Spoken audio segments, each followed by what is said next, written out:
Clark gets hurt, and guess what?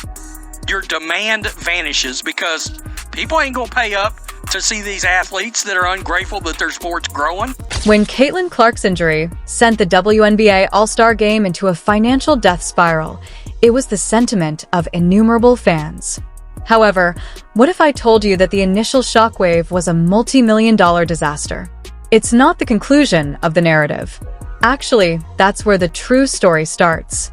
Because a far larger, riskier story was developing in the background as the entire sports world was preoccupied with the mayhem in Indianapolis. The Clark tragedy has had the actual effect of aggressively luring WNBA players to European competitions, and it appears that this is the start of a full-scale exodus. The league office is hoping you don't hear the one story we're connecting the dots on today. How the WNBA is using its instability as leverage to entice its top players elsewhere in exchange for greater compensation and recognition. Please hit the like button if you want to know the true story behind the headlines. It helps us separate the noise for you and lets us know we're headed in the right direction. Alright, let's establish the scene because you must first comprehend the scope of the catastrophe that recently revealed the league's true fragility in order to comprehend why players are searching for a way out. This wasn't simply a few fans having second thoughts. Without Caitlin Clark, the WNBA as a product saw a financial vote of no confidence, resulting in a market collapse. The figures are astounding. The game's admission fee fell 48% as soon as Clark formally said she needed to take a break and was leaving the All-Star festivities, going from $121 to only $64 in a few hours. Consider that. These were tickets that had previously sold for $262, the highest average sale price in WNBA All-Star history. Teams were suddenly unable to reveal them. A significant portion of the $10 million economic impact that the weekend was supposed to have had on the city of Indianapolis disappeared overnight. The league unintentionally structured its whole growth plan around a single point of failure, as this incident demonstrated in the most severe financial terms imaginable. Additionally, that one point of failure is currently hurt, overworked, and beginning to malfunction. And that's the blood in the water, my friends, with opportunistic predators hovering from the other side of the Atlantic. To be clear, though, this is not merely a financial story. The question is, why did the money disappear? It disappeared as a result of the golden goose, the league's most valuable asset, being run into the ground. At this point, all of the other WNBA players begin to pay really careful attention. This isn't a straightforward accident. Caitlin Clark has already missed 11 games this season because of 4 different muscle problems, according to the Deep Search file. There were 4 of them. This is the same player that, as is well known, did not miss a single game during her 2025 rookie season or her whole collegiate career at Iowa. She was a woman of iron. What changed then? Firsthand what Caitlin Clark is worth to this league, especially to the All-Star. Fans and analysts alike are blaming the Indiana Fever's organization in the story that is circulating on social media.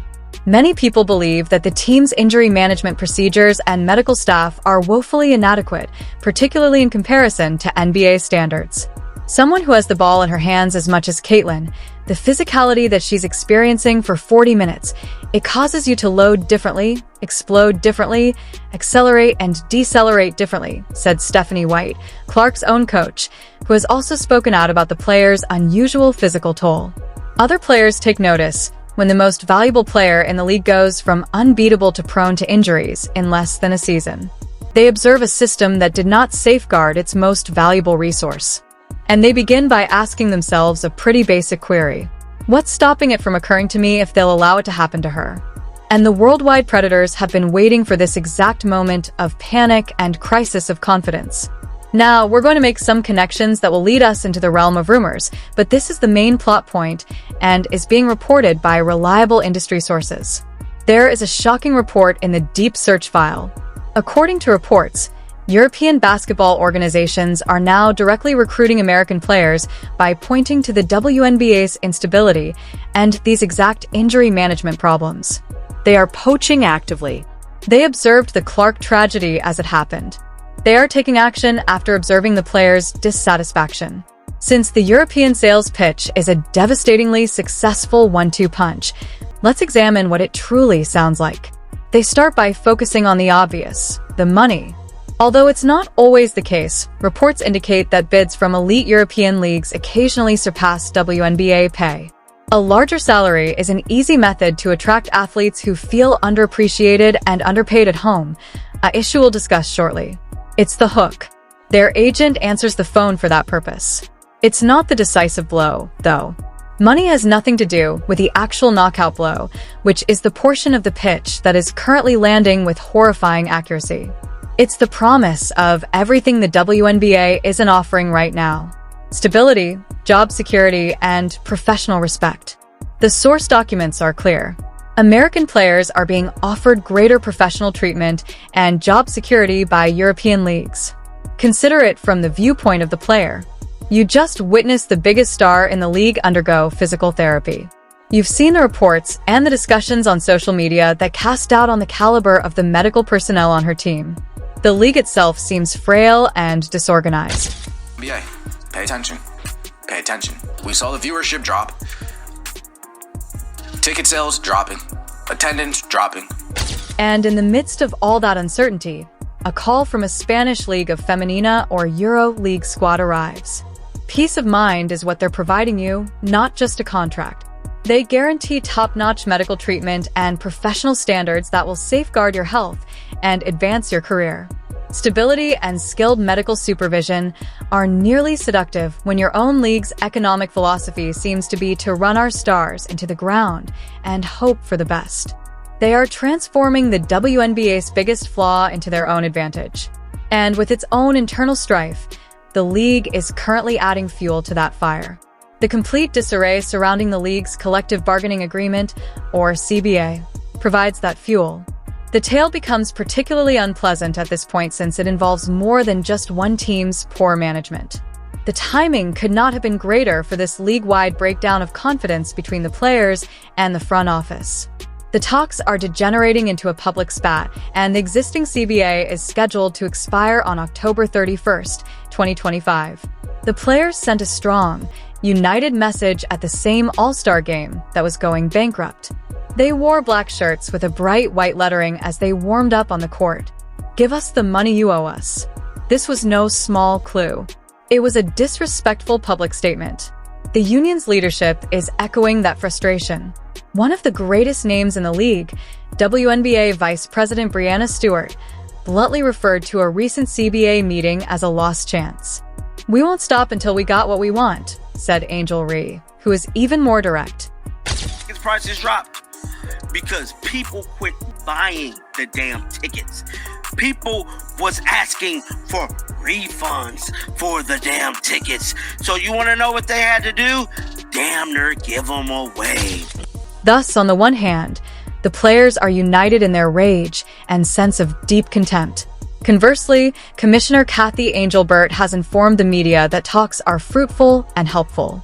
European recruiters are sowing their seeds in the rich ground that exists between the players' reality and the commissioner's rhetoric.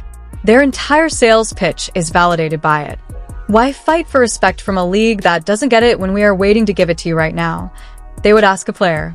Role players seeking a larger deal are no longer the only ones at risk. The greatest names in the league may be impacted by the possible domino effect that this is producing.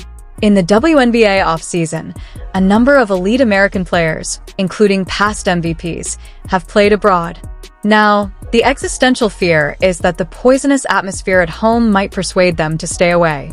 The prospect of being the undeniable star of a European team must be very alluring when you witness your own league disregarding outstanding players like A.A. Wilson in favor of a sole fixation with Clark. And the WNBA would suffer greatly if that domino fell, and a player of that caliber chose to permanently quit. This goes beyond simply losing a single player. It concerns how the league is viewed globally as a whole. This is very obvious from the source files. The competitive quality and marketability of the WNBA would be severely damaged by a successful European poaching strategy. Consider it. Top talent leaves the league. In-court's product is negatively impacted. As viewership continues to drop, sponsors begin to withdraw. As international organizations make significant investments in marketing and broadcast infrastructure to establish themselves as genuine rivals, those same players are now establishing a rival league. The WNBA's competitors directly benefit from every star it loses. As a result, the league has become a hollowed-out version of itself and no longer holds the title of being the world's premier destination for women's basketball. The illness wasn't caused by the Caitlin Clark All-Star catastrophe. The WNBA's serious internal problems were made public by the public frenzy. A toxic, strained relationship with its own union, an irresponsible reliance on a single player, and an increasing crisis of trust in player health and safety. The league is currently engaged in a last-ditch effort to beat time. It must address these core issues from inside while preventing an external existential threat. Poaching has already started. There is no longer any chance of the exodus. It is an evolving reality, and time is running out. I am now entrusting you, the story analyzers, with the probe. Share your thoughts with me in the comments section below. Is the WNBA experiencing an existential crisis as a result of this European threat? Or is the players' union simply using this as a cunning negotiating ploy to increase their bargaining power during the CBA negotiations? Share your theory with me. Additionally, be sure to hit the subscribe button and ring the bell for notifications if you want to remain up to date on this story and other storylines that the mainstream media won't address. Our goal is to make the connections on the important stories. Lastly, please share this film with any other WNBA fans you think should know about the true struggle being waged for the league's future. The only way to hear the entire tale is to carry on the conversation.